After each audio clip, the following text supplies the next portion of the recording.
Bismillahirrahmanirrahim. Assalamualaikum warahmatullahi wabarakatuh. Pemirsa MTA dimanapun Anda berada, senang sekali kami dapat menjumpai Anda kembali dalam season terbaru program Titik Terang. Inilah program yang akan membahas, mengupas, serta menelaah salah satu karya monumental dari Hazrat Khalifatul Masih keempat, Hazrat Mirza Tahir Ahmad rahmatullah alaih, yakni buku beliau Christianity, A Journey from Fact to Fiction. Di dalam bukunya, Huzur rahmatullah alaih menilik doktrin ajaran Kristen yang telah melalui proses sejarah yang begitu panjang, lebih dari 2000 tahun dari sudut pandang logika dan ilmiah. Perlu kami sampaikan bahwa program ini tidak bermaksud untuk merendahkan orang-orang Kristen ataupun pribadi Yesus Kristus. Sebagai Muslim merupakan suatu unsur mendasar dalam keimanan kami untuk mengimani kebenaran Yesus Kristus, menerima beliau sebagai seorang Rasul Allah yang istimewa dan terhormat. Namun ketika kebenaran menuntut titik terang dalam menemukan kejujuran terhadap logika, pikiran sehat dan pemahaman manusia, maka kita tidak dapat mengelak untuk tidak meninjau kembali pandangannya terhadap ajaran Kristen. Program ini tidak bermaksud menimbulkan suatu jurang pemisah antara orang-orang Kristen dengan Kristus. Sebaliknya, program ini diharapkan menjadi titik terang bagi semua orang untuk lebih dekat kepada kenyataan diri Yesus Kristus dan menjauh dari mitos atau dongeng hayalan yang telah diciptakan di seputar beliau. Baiklah pemirsa, pada episode kali ini kita akan membahas tentang subbab yang baru, yaitu kesinambungan agama. Saya Arif Abdul Hai, dan seperti biasa telah hadir bersama kita seorang ahli kristologi, ahli sejarah, dan juga dosen perbandingan agama Jamiah Ahmadiyah Indonesia, yaitu Bapak Dr. Rakiman Ramjumaan. Beliau merupakan dosen yang telah mengajarkan kita banyak hal tentang perbandingan agama, dan pada kesempatan kali ini beliau akan membagi ilmunya bersama kita semua. Kita akan sapa beliau dan kita akan masuk kepada pembahasan yang akan sangat menarik ini. Assalamualaikum Bapak. Waalaikumsalam warahmatullahi wabarakatuh. Terima kasih sudah hadir bersama kita di studio ini Pak. Alhamdulillah. Ya, seperti yang saya sampaikan tadi, kita akan membahas subbab yang baru. Kemarin di episode sebelumnya kita membahas tentang kenyataan Yesus yang sebenarnya. Saya kembali lagi sampaikan bahwasanya kita sudah hampir memasuki tahap-tahap terakhir dari buku ini Pak, dan akan sangat menarik jika pemirsa di rumah juga kemudian bertanya mungkin, dan kita lihat di dalam kolom-kolom komentar juga banyak sekali orang-orang yang memberikan apresiasi yang baik pada program kita ini Pak. Tetapi balik lagi Pak, ini masih merupakan sebuah perjalanan yang sangat panjang untuk memberikan pemahaman kepada seluruh masyarakat tentang kebenaran Yesus seperti yang kita sampaikan di awal. Ya, yang pertanyaan kemudian ini ingin saya sampaikan tentang kesinambungan agama yang merupakan subbab di buku ini Pak. Saya ingin mencoba untuk menggeneralisir, artinya membuat pemahaman kita menjadi umum. Apa universalitas dan kesinambungan agama itu Pak? Iya, pertanyaan yang sangat menarik ya.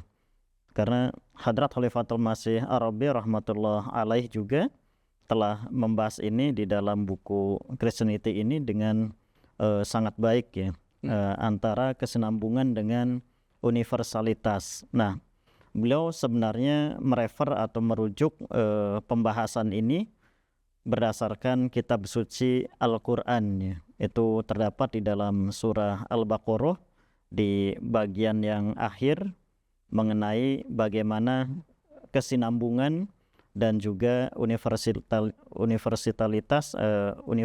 dari ajaran-ajaran atau agama-agama tersebut.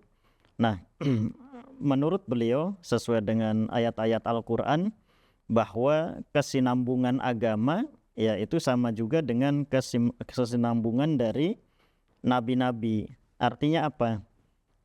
Nabi yang datang itu merupakan satu mata rantai atau satu rangkaian yang diutus oleh Tuhan secara berkesinambungan, dan ajaran-ajaran mereka itu tentu saja menyeluruh universal atau kafah ya. Maksudnya adalah antara satu nabi dengan nabi yang lain itu tidak boleh dibeda-bedakan.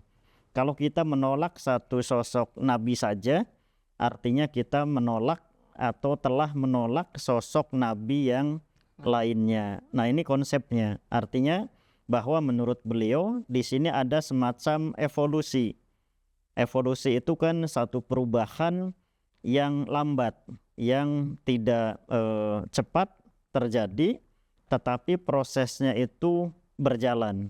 Nah, dengan kedatangan nabi-nabi ini, termasuk Nabi Isa atau Yesus, itu juga menjadi mata rantai yang berkesinambungan dan ajarannya juga universal.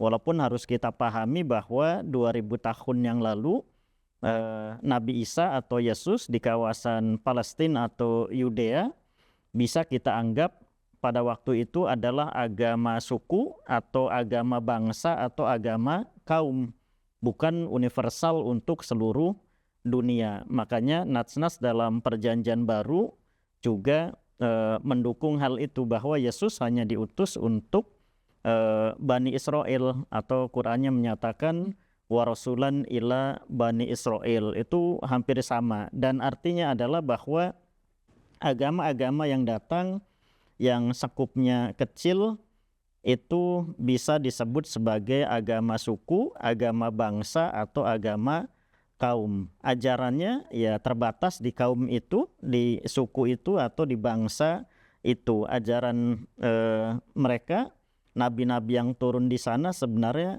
tidak bisa diambil oleh suku, bangsa, atau kaum yang lainnya. Walaupun nanti konsep satu lagi adalah kesinambungan dan juga universalitas ini selalu terkait ya. Tetapi cakupan untuk agama-agama ini memang lebih sempit atau lebih kecil. Nah, kita harus ingat bahwa kedatangan Yesus di kawasan Palestina atau Yudea secara lebih luas itu di masa pemerintahan Romawi itu adalah satu cakupan kawasan yang lumayan kecil sebenarnya, dan di kawasan itulah Yesus berkiprah menyampaikan ajaran-ajarannya, menyampaikan kesinambungan dari agama-agama, karena beliau mengklaim bahwa saya berasal dari Tuhan. Itu artinya adalah bagian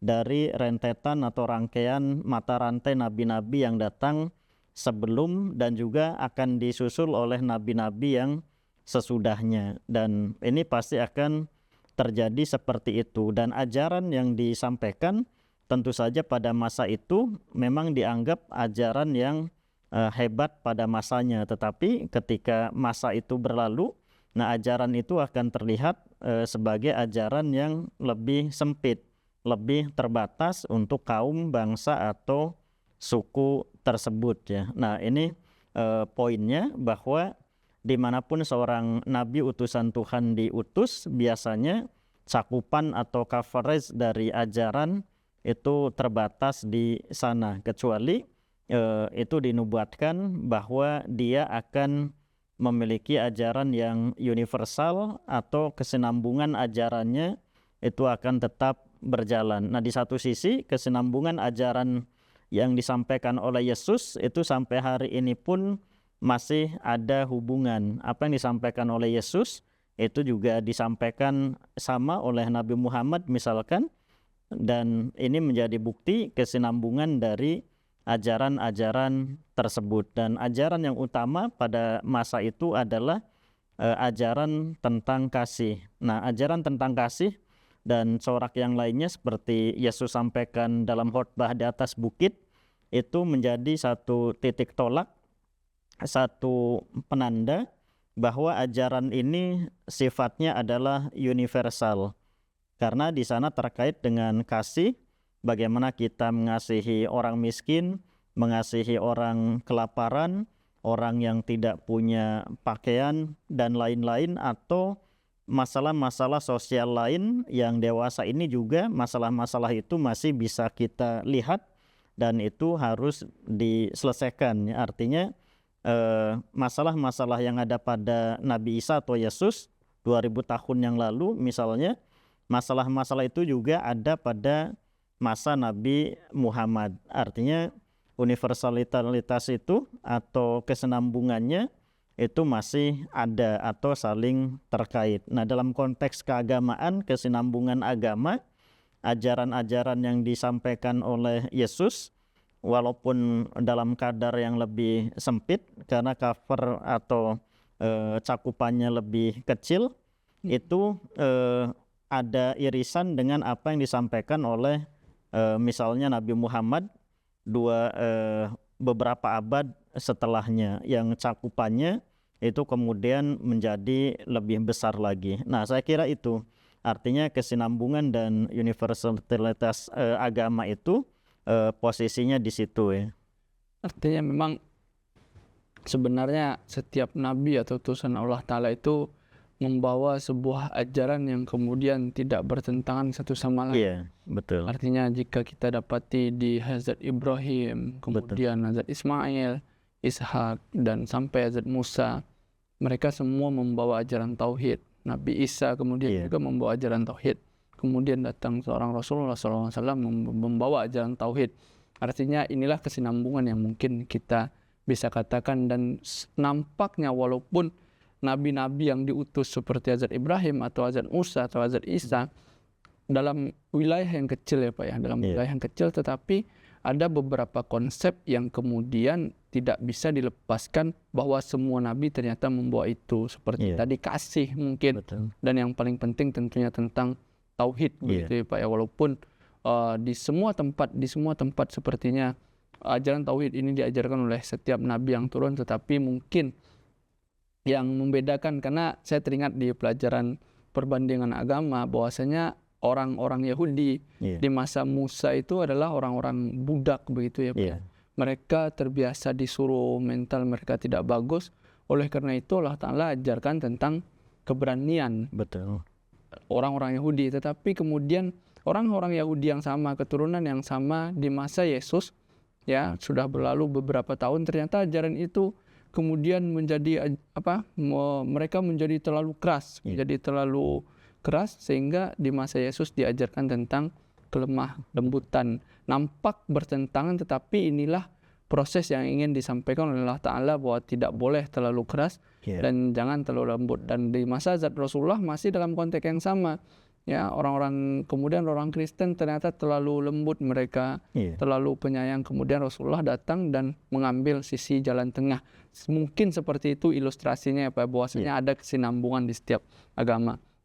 Selanjutnya menarik Pak, kita berbicara tentang apa korelasi agama kuno dan cakupan wilayahnya. Mungkin saya garis bawahi sedikit, apa ini di sini agama kuno ini agama yang seperti apa Pak? Iya.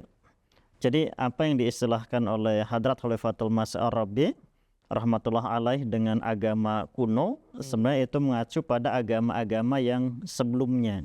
Agama yang sudah berlalu, artinya jarak masanya atau waktunya dengan yang sekarang sudah lumayan jauh, itu bisa dianggap sebagai agama kuno. Ya, tentu saja harus dibedakan dengan agama kuno dengan agama primitif misalkan. Kalau agama kuno adalah dari segi waktunya, sedangkan primitif itu terkait dengan caranya atau metodenya mereka melaksanakan kewajiban-kewajiban agama. Nah, oleh karena itu ketika disebut bahwa agama kuno, ya ini bisa saja tertuju pada agama Yahudi itu sendiri atau agama Kristen pun. Karena agama Kristen sudah berusia 2000 tahun, agama Yahudi sudah berusia bahkan 4000 tahun lebih. Nah, oleh karena itu wajar kalau ini disebut sebagai agama kuno ya. Dan sebelumnya saya sudah sampaikan bahwa memang coverage atau cakupan dari agama-agama ini kita lihat akan selalu berkembang, akan selalu progres. Agama Yahudi misalkan ya membatasi diri tadi dengan 3 karakter atau kriteria. Misalkan agama Yahudi itu tidak disebut sebagai Yahudi kalau misalnya dari segi kelahiran. Misalkan orang tuanya, bapak ibunya bukan berasal dari Yahudi, maka dia tertolak sebagai orang Yahudi. Artinya di sini ada satu konsep lagi, yaitu antara missionary religion and non-missionary religion, agama yang bisa disebarkan kepada kalangan lain atau agama yang tidak bisa disebarkan ke kalangan lain. Nah, Yahudi misalkan ini menganut konsep sebenarnya non-missionary religion dalam keadaan seperti itu. Artinya mereka tidak bisa menyebarkan agama Yahudi kepada yang non-Yahudi. Nah, itu yang harus kita pahami. Artinya apa? Cakupannya ya akan statis, akan di lokasi yang terbatas, di kawasan yang terpencil, atau kepada orang-orang yang juga terbatas, hanya khusus pada Yahudi misalnya. Nah, termasuk juga agama Kristen yang sekarang kita kenal sebenarnya pada awalnya karena mengadopsi atau berasal dari agama Yahudi. Yesus seorang Yahudi, ya tentu saja beliau juga dakwahnya awalnya hanya untuk orang-orang Yahudi, dan itu artinya adalah cakupannya juga terbatas. Nah, oleh karena itu istilah agama kuno yang dipakai oleh Hadrat Khalifatul Masih Ar-Rabi rahmatullah alaih tertuju pada dua agama ini, baik Yahudi maupun Kristen ya. Dan dari segi cakupan ya kita harus lihat bahwa orang-orang Yahudi pada masa itu, selain sebelum pada masa diaspora ya, mereka tersebar ke berbagai wilayah di dunia, sebelumnya mereka hanya ada di Palestina atau Yudea saja. Artinya mereka terbatas di kawasan yang itu saja. Tetapi setelah diaspora, mereka kemudian tersebar ke berbagai pelosok dunia sampai ke India dan kawasan-kawasan lainnya. Tetapi tetap bahwa mereka adalah orang Yahudi atau keturunan Yahudi, sehingga secara teritorial, secara geografis wilayahnya semakin luas. Tetapi secara manusianya, gennya mereka tetap keturunan Yahudi, walaupun mereka ada di India, misalnya di Pakistan sekarang, atau di Afghanistan, tetap mereka adalah orang-orang Yahudi. Artinya sebenarnya dari konsep awalnya Yesus sebagai orang Yahudi atau sebagai utusan Tuhan juga menyebarkan ajaran-ajaran itu hanya kepada orang-orang atau keturunan Yahudi saja, atau yang kita sebut sebagai goyim ya. Tapi dalam perkembangan sejarah kita melihat bahwa munculnya Paulus misalkan, seperti kita bahas dalam episode yang lalu, Paulus ini kemudian menyebarkan ajaran-ajaran Yesus kepada yang bukan Yahudi, terutama kepada orang-orang Arab. Walaupun ini masih debatable ya, apakah orang-orang yang di Arab itu juga keturunan Yahudi. Makanya Paulus tablik atau dakwah pertama diperintahkan oleh Yesus, mengakunya seperti itu, ke kawasan Arab. Nah, itu makanya Paulus dikenal sebagai rasul untuk orang-orang Arab. Artinya untuk orang-orang yang bukan Yahudi. Nah, seperti itu. Jadi agama kuno itu ya kita definitifkan lagi yang dimaksud oleh Hadrat Khalifatul Masih Ar-Rabi rahmatullah alaih, itu sebutan untuk agama Yahudi dan agama Kristen juga, walaupun jaraknya ya dengan Islam, kalau Yahudi memang agak jauh, tetapi kalau kekristenan itu kan hanya sekitar 5 abad saja. Tapi tetap itu juga bisa disebut sebagai agama kuno. Nah, seperti itu. Iya, Pak. Artinya agama yang kemudian datang sebelum Islam, itu kita sebut sebagai agama kuno. Pertanyaan ketiga Pak Masih tentang buku ini yang ingin saya tanyakan adalah apakah agama-agama mengalami perkembangan ke arah yang sama? Iya, baik. Ini sangat menarik ya, karena di dalam buku ini Hadrat Khalifatul Masih Ar-Rabi rahmatullah alaih membagi ke dalam dua rentetan progres perkembangan agama-agama. Di sini belum menyatakan bahwa kecenderungan arah perkembangan sejarah bisa diringkas dalam dua rentetan. Yang pertama, perluasan progresif dan penyempurnaan komparatif ajaran-ajaran. Yang kedua adalah peralihan progresif dari golongan-golongan agama yang lebih kecil pada yang lebih besar. Nah, dua karakteristik ini kalau kita lihat memang terjadi di dunia ini. Pertama, bagaimana terjadi perluasan progresif dan juga penyempurnaan komparatif ajaran-ajaran. Ketika agama-agama ini bertemu, mereka kemudian melakukan perjumpaan, baik itu secara positif atau negatif. Dari sana muncul perluasan progresif dan penyempurnaan komparatif, artinya perbandingan. Nah, ini memunculkan sesuatu yang sebenarnya positif. Agama-agama itu akan menjadi lebih dewasa dan mereka akan mengetahui keunggulan dari agamanya masing-masing yang tidak dimiliki oleh agama yang lain. Yang kedua adalah peralihan progresif dari golongan-golongan agama yang lebih kecil pada yang lebih besar. Artinya ada progres, ada peningkatan.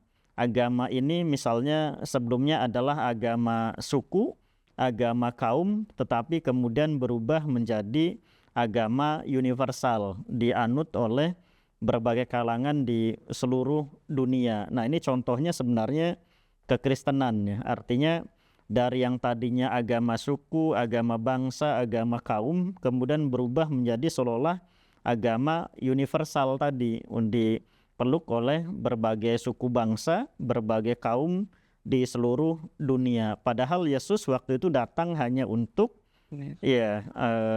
kaum yang tertentu, yaitu Bani Israel. Tetapi dalam perkembangan berikutnya 2000 tahun ini, bukan hanya Bani Israel yang beriman pada Yesus, tetapi juga bangsa-bangsa yang lain. Dan ini kemudian ketika munculnya Islam, kita lihat bahwa itu juga terjadi.